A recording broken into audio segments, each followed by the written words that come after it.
కాదు మీరు కూర్చోండి, ఎలా అటు కూర్చోండి, నువ్వు కూడా కూర్చోరా. మీరు కూర్చోండి సార్, మీకు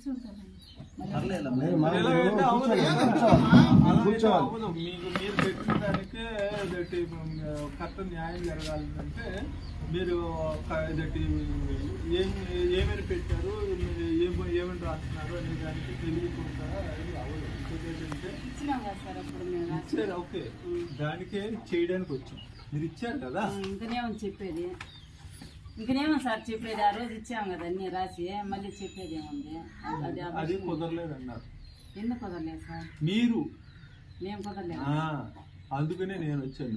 మీది కుదరలేదు అని మీరు చెప్పారు కాబట్టి దాని మీద మళ్ళీ చేయడానికి నేను వచ్చాను. కుదిరిందనంటే ఇప్పుడు నేను కావాల్సిన పని లేదు. అర్థమైందా? మీ అబ్బాయి మాకు న్యాయం జరగలేదు అని ఆయన పాత సీఎం గారి దగ్గర నుంచి లెటర్ పెట్టించి డిఐజీ గారి దగ్గర నుంచి మళ్ళీ చెయ్యండి అని చెప్పారు. దానికి నేను వచ్చాను. మీరు పెట్టకపోతే నేను వచ్చేటని కాదు. ఇప్పుడు మీరు చేయమంటే మేము చేస్తాం, లేకపోతే వద్దన్నారని దాని మీద రాసుకుని వీళ్ళు ఆ ఇన్ టైంలో ఏదైతే కావాలి అనుకున్నారో అది న్యాయం కావాలని చెప్పుకున్న దానికి వాళ్ళే ఉండలేదు, వాళ్ళే సహకరిస్తలేదు. ఓకేనా? వాళ్ళే సహకరించడం లేదు కాబట్టి ఇది క్లోజ్ చేసేసింది, ఇది అయ్యే పని కాదు అని నేను రాసేసి వాళ్ళకి పంపించేస్తాను. ఆ మూమెంట్లో వాళ్ళు కూడా చెప్పాల్సినట్టు చెప్పినారు సార్. ఇప్పుడు ఈ భాస్కర్ వీళ్ళంతా కలిసి ఇప్పుడు ఏంటంటే వాళ్ళు ఒత్తిడి చేసేకి వీళ్ళు భయపడి అనకుంటున్నారు. మాకు న్యాయం ఏం జరగలేదని మా కొడుకు ఈ విధంగా చేస్తున్నాడు. కరెక్టేనమ్మా. ఇప్పుడు మీరు అప్పుడు చెప్పిన మాట ఇప్పుడు చెప్పడం లేదు సార్. వాళ్ళు ఎవరు ఇప్పుడు జామీన్ ఉన్నారు కదా, భాస్కర్ అని గంట అయిన వీళ్ళు వాళ్ళు ఉన్నారు కదా సొంతంగా. ఇప్పుడు మళ్ళీ ఆ విధంగా రావడం లేదు.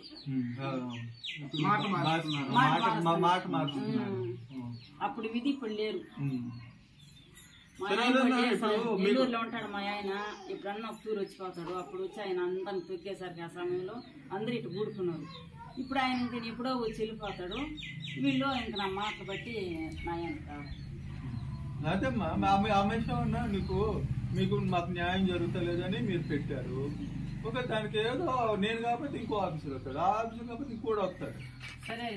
మరి అవును, మీరు వచ్చిన వాడితో కోపంగా ఇప్పుడు భాస్కర్ ఇది చెప్తలేదు, దామోదరం ఆయన పెద్ద ఆయన మీకు ఏదో ఇంటి వరుస ఆయన చెప్పడం లేదు, ఇంకోటి చెప్పలేదని కోపంతో మాట్లాడితే నువ్వు పెట్టినటువంటి పిటిషన్కి అర్థం లేదు. అర్థమైందా? అలాగా మీ అబ్బాయి పెట్టాడన్నాడు. చాలా సార్లు దగ్గర 20 సార్లు మీకు ఇంటిమేషన్ చేశాం. 20 సార్లు వచ్చి మీరు చెప్పిన దానికి, మీరు పెట్టుకున్న దానికి అదటి న్యాయం జరగాలని కావాలనే దానికి నేను ఎంక్వైరీ చేస్తాను రమ్మని నేను చెప్పాను. మీరు రాలేదు కాబట్టి వీళ్ళు కావాలని ఉద్దేశపూర్వకంగానే వీళ్ళు ఇది అవాయిడ్ చేస్తున్నారు.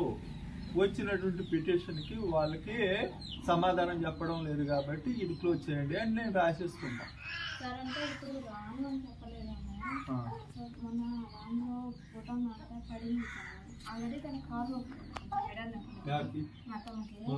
అక్కడ పడే లోపల హాస్పిటల్కి వెళ్తే నా మోకాళ్ళ దగ్గర నలిగి చెప్పారు. సార్ చెప్పేసరికి నిలబడి నెల్లూరు పోవాలి. నేను ఓకేనమ్మా.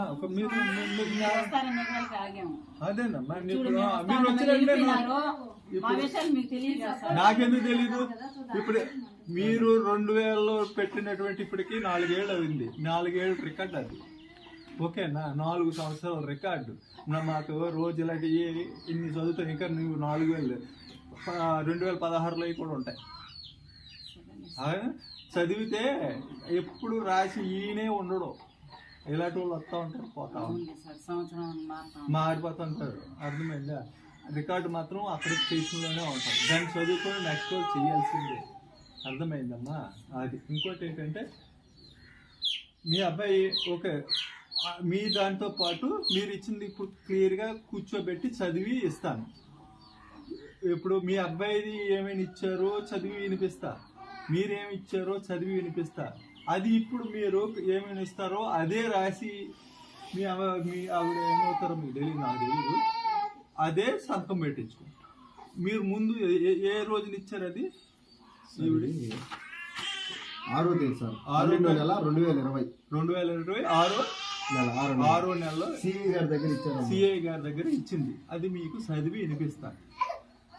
మళ్ళీ అప్పుడు దానికి ఇప్పుడు దానికి మీరు ఎలా చెప్పాలనుకుంటున్నారో అదే రాస్తాం. మళ్ళీ ఈయన రేపన్న రోజు అలా ఇవ్వలేదు ఇలా ఇవ్వలేదు అని ఈయన ఎందుకు తీసుకొచ్చాను అనుకో, నేను అలా ఇవ్వలేదు ఇలా ఇవ్వలేదు వాళ్ళు ఎలా ఇవ్వలేదు అని నాకు అడ్డుగా ప్రశ్నించుకుంటా ఈయన తీసుకొచ్చాను. అదే నేను ఈయనకి సపోర్ట్ కాదు, మీకు ఇది కాదు, ఉన్న వాస్తవం ఏదైతే చెప్తారో అదే రాసుకుని నాకేది నచ్చుద్దో అదే రాస్తా. అది అంతే తప్ప ఇంకో ఈయన తీసుకొచ్చానండి ఈయన మా ఇద్దరం చేస్తా కాదు. పక్కన కూర్చుని అంటే హోదా ఉందని కూర్చోబెట్టుకుని పక్కన కూర్చున్నా పెట్టాడు ఆయనకి దగ్గర చేస్తానని అలాంటి మనసులు ఉంటాయి. అలాంటి మనసులు వద్దు, ఓకేనా? ఇందాక వచ్చిన వెంటనే మీరు కోపంతో మాట్లాడుతున్నారు. కోపంతో మాట్లాడితే మనకి కావాల్సింది రాదు. నేనేమన్నాను? మనం కోపంతో మాట్లాడితే మనకి కావాల్సింది ఏది రాదు. అది ఓకే, అది వినిపించు. అది మీరు వినం. Statement of Addanki Chandrakala, wife of Ravindra Naidu, age 45 years, case by Kammanaidu, Nadimpalli village, దక్కిన మండల్, ఎస్పీఎస్ఆర్ నెల్లూరు డిస్ట్రిక్ట్. నాది దక్కిన మండలం నడింపల్లి గ్రామం. నా భర్త నెల్లూరు నందు లక్ష్మీపురి ఎలక్ట్రికల్స్ నందు పనిచేస్తున్నారు. నాకు 2